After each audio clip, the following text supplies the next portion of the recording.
getting you set for the NHL playoffs with Stars general manager Jim Nill joining us on the Diamond Factory Hotline. Good morning, Jim. Actually, my bad. I messed up the intro. Stars general manager, but also 1980 Winter Olympics Team Canada player in Lake Placid. I believe 1 goal, 2 assists to be exact. Do I have that correct? You know what? First of all, I appreciate that, and thanks for having me on, guys. You're starting to age me now a little bit. Well, you can just say maybe Winter Olympics and leave it at that. Yeah, let's do that. I appreciate that. I saw a stat the other day that 1980 was closer to 1939 than it is to today, and I almost died. Yeah, no, it is amazing. But no, I'm glad you guys are doing well, and I appreciate you having me on. No, Spittle sent us that the Hockey Hawks said, look, he was a part of the team that showed us that the Soviets could be beat. So he basically should be given credit for everything. How do you feel about that? Yeah. Take that credit, there, Jim. They take that credit. All right, take it while you can. I know. It's been a really good stretch for you guys. What's been the biggest strength of your team as you've come over these last 13, 14 games? Well, there's a lot of different things, but I think the one thing is, when you start the year, you're putting a team together, and you don't know how it's going to come together. And this team, right from day one, is training camp. They just kind of gelled. We've got a good mix of the older veterans. We've got a kind of a core group, that's been coming along over the last 4 or 5 years, and then add in sprinkling in 3 or 4 younger guys, and they've really gelled together. And they I guess the biggest thing is that they play for each other. We got a goalie, Jake Odger, that the guys love to play in front of, and Wedgwood, guys love to play in front of our 2 goalies, and they're committed to each other. And when you want to play for the teammate next to you, that takes you a long ways, and that's kind of where our team's at right now. Do you think hockey more so than the other sports, when you get to the playoffs, you can't just have young and talented? I mean, you've got to have a good mix of older guys that have been there and gone through the rigors of a cup playoff run? It's very important.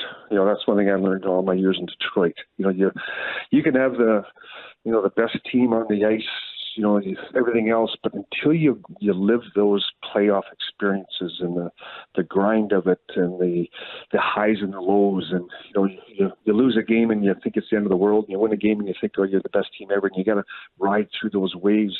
There's going to be adversity. There's going to be a bad penalty. There's going to be, say what you want, but there's a little bit of luck involved in life too. There's going to be a puck go off a goalpost that either goes in or goes out, and you've got to have that veteran presence in that dressing room that has lived through that and can kind of pass it on to the younger guys, and that is very important. Jim, do you have – we always do this before the start of a season with teams. It's a success if blank. Well, what's the floor? What's the minimum? Do you have that? Have we reached Stanley Cup appearance, Stanley Cup championship, or bust that you would consider this a successful or disappointing run? Do you have that standard in your mind after this awesome regular season? Well, I'm a little bit, I respect how hard it is. First of all, how hard it is to make the playoffs in our sport. It's 32 teams and only 16 make it. It's tough. And with the parity in the league, something I tell our guys at training camp the first day is the difference between making the playoffs and missing the playoffs is 1 win a month. The season's 5 or 6 months long. Those 5, that extra win a month, that's 5 or 6 wins. You look at the standings. That's the difference between making it and losing it. And you look back at the start of the year and you say, "Wow, what's 1 win a month?" Here or there. It's amazing when you get into March and April and you get close to the end, how that one extra win here or there, an extra win in February or an extra win in December, might have put you in the playoffs. And so it's a tough. Just to get to the playoffs is a grind. It's 82 games, and then everybody says, well, you want to be the best. Yeah, you do. Yeah, you'd love to win the President's Trophy and all this. You want to get in. You want to be as healthy as you can be, and then away you go. Now let's let the chips fall. So I don't want to say it's bust or whatever. I think what we're trying to build here is something that we want to be consistent. You want to have a chance to be in the playoffs every year, and by doing that, that gives you a chance to eventually maybe win the Stanley Cup along the way. It's not easy to win the Stanley Cup, 32 teams, if you go through the odds, somebody's going to want to win it once every 32 years, and then all of a sudden a couple of teams come along and win it a couple of years in a row, and that changes the odds again. So it's tough to win championships. But I just want to have a franchise that we have a chance every year to be in the playoffs, and you hope that builds what we talked about prior about having that experience going through the playoffs. You hope that builds up to give you the chance to win it. And if you look at all the championship teams, they've had to go through the grind of the playoffs and had a chance to win. And I think we've gone through that the last 2-3 years. And now I think with some of these younger kids coming in, I think that brings us to the next level. And that's what we're excited about. Stars GM Jim Nill join us here, 105 through the Fan. All right, it looks like it's either going to be Seattle or Minnesota. How do you break down the matchups of each? Really not too concerned. In the end, not to look cliche here, but I'm just worried about our own team. I know if we play the way we can play, the way we're supposed to play, I think we can beat anybody. So, number one priority, let's take care of our own business. You got to be careful. You start picking your poison, who you wants to play. That can come back and bite you. So, just really worried about ourselves. Sometimes you look at travel comes into play. Travels along. You're talking about a 4 or 4.5 hour flight up there, whereas Minnesota's 2 hours. Does that come into play? Those are things you start to look at a little bit and scheduling in that. But other than that, I'm just worried about our own team's play. So we were joking around when you guys brought in Pete DeBoer. We're like, look at his first-year results. Like, the Stars are going to be in the Cup final, or they're going to have an amazing regular season. And here we are again with Pete DeBoer and a first-year impact. What's the explanation for that, Jim, that you see with the crazy early success he continues to have? Well, Pete and his staff, they deserve a lot of credit. They've done a good job. He's got a great feel for players. He really knows how to kind of get through to the guys. You get different, we talk about our team. You get some older guys. You got to deal with that mentality of the older guys that have been around a long time and want to do things certain ways. You might have to break some of their habits. You've got another group of guys, younger guys coming in, and dealing with the younger guys is different than it was dealing with the older guys. And Pete's got a great knack for doing that. He really instills a confidence in the players. He wants them to, we talk about creating more offense. And when you do that, sometimes that's going to hurt your defensive play. And he was okay with that. He wanted the guys to take a little bit of risk. And we'll worry about the mistakes made defensively, and we'll clean that up eventually. And that's kind of where our team's at. So he's got a real good feel for the room. The other thing I like about him is, every day there's stuff going on. We've all got things going on in our lives. And what I like is he addresses those situations right away. He doesn't let things fester. If he sees something that he doesn't think is right, either by a player or by the team, he addresses it, and they clear the air, and we move on in life. And he's got a great knack for dealing with those type of situations.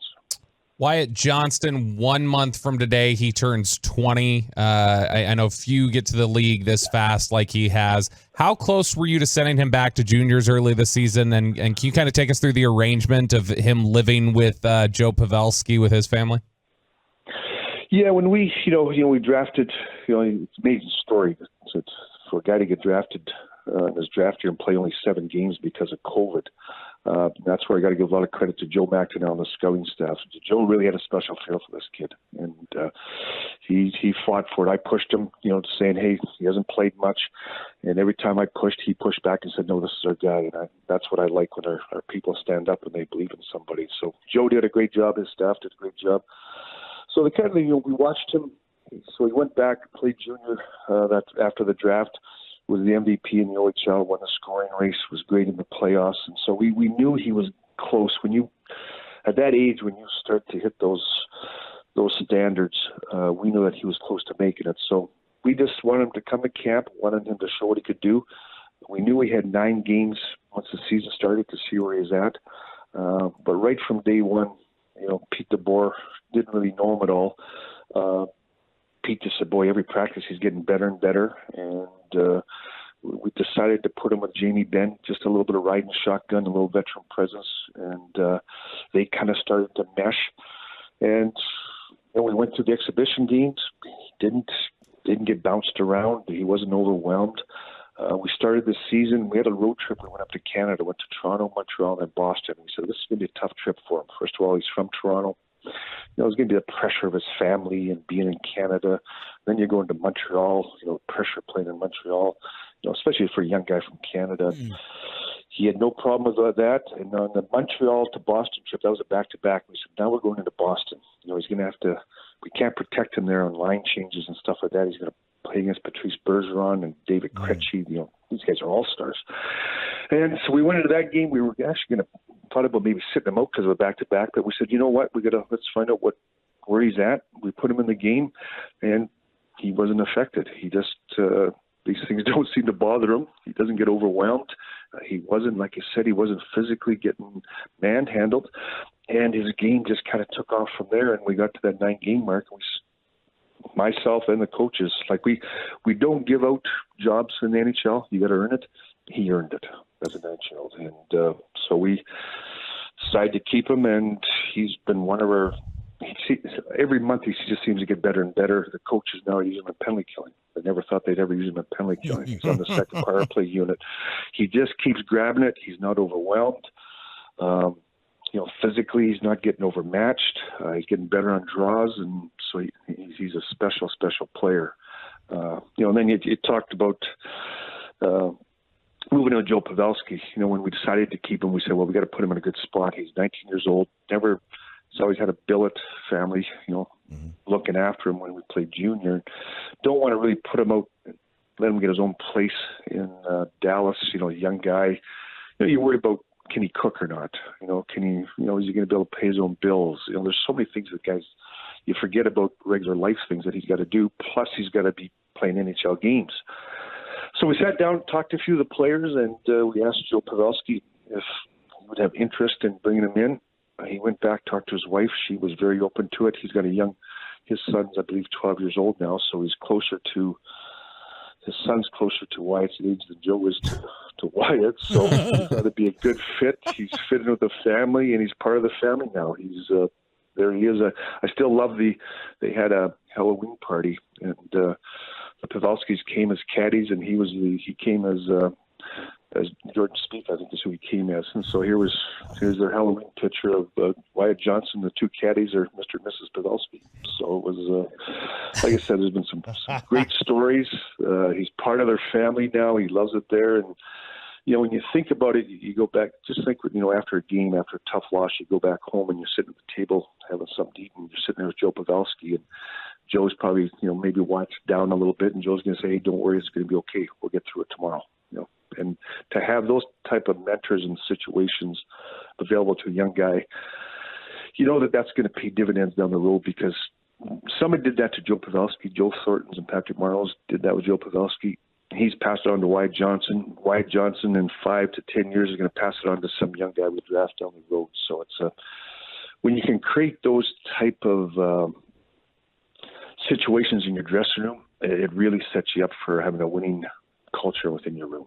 Great answer. Stars GM Jim Nill join us here 105 through the Fan. We somehow made it 15 minutes on a playoff preview without talking about an elite goaltender. But what is the biggest, when you going back to when you were scouting Otter to where he is now, what's been the biggest step in his game? Well, I was fortunate to watch him in an under-18 team. I was still in Detroit back then. That's when he was playing for the under-17, under-18 teams. And he was, you know, to get on those teams, that's the best American players in the United States of America. They come together. So he was on a team of the best 22 players out of under 17 and under 18 years of age. So you know he's a special player to get to that level. Then you just watched his game mature. You know, you knew he had good size. You know, he's 6'5", so he's good size. You know, he can physically handle that type of position, the day-to-day grind of it. And then just to watch his maturing level, he's such a mature young man. And to watch him, how calm he is in the net. And that's how he was as an 8-year-old. He just was calm. Still had to work on some skills, you know, his skating, you know, ability in the crease side to side, and, you know, managing your glove the right way, you know, being tight, being big in certain situations, working on your angles.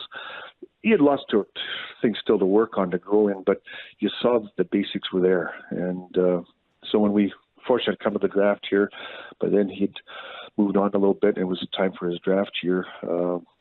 We had a pretty good read on him, pretty good book. We just had gone. Curry Lettman was kind of the workhorse here. Then we had Ben Bishop, who was doing a great job for us, but we knew that we had nobody else coming in. And so just because of that situation, we had that late first-round pick. We thought this was a great chance to add a goalie to our depth that we like. We believed in the young man, loved his character, believed that his work ethic was going to make his skill level go higher, and he's done that. He's rewarded himself and ourselves by doing that. Does Jason Robertson remind you of anybody? He's a great story, just a great story. You look at the kind of his story, and that's what's great about sports and about life. Here's a guy that's from California. His parents had another son that's younger. They fell in love with hockey living in California, and were very good at it. And as they got better, they decided they better get into a better hockey environment. They moved to Detroit to do that, and they both ended up getting drafted in the OHL, and they're both leading scorers in the OHL. We draft Jason Robertson. He's always been one of the leading scorers, but everybody questioned his skating. Was he, skating inside a little bit? Was he going to be able to, at the NHL level, was he going to get exposed? Once again, young man that he's just committed to it. He's so committed to his game. Like he lives and breathes it. He's analyzing himself all the time. He's looking at videotape. The other day, the coach told me a great story. He's now sitting in our PK meetings, and it's not because he's going to kill penalties. It's because he wants to see how our penalty killers think, so that he can use that on the power play, because he knows we got a good penalty killing group. He wants to know how they're thinking, so he can try to expose that to give that an advantage when he goes against other penalty killers. So that's how he thinks. I still remember him coming to first development camp. He was, they're 18 years old. They're weak. He's weak. He wasn't in great shape. It was an eye opener. He sat there. He soaked everything in.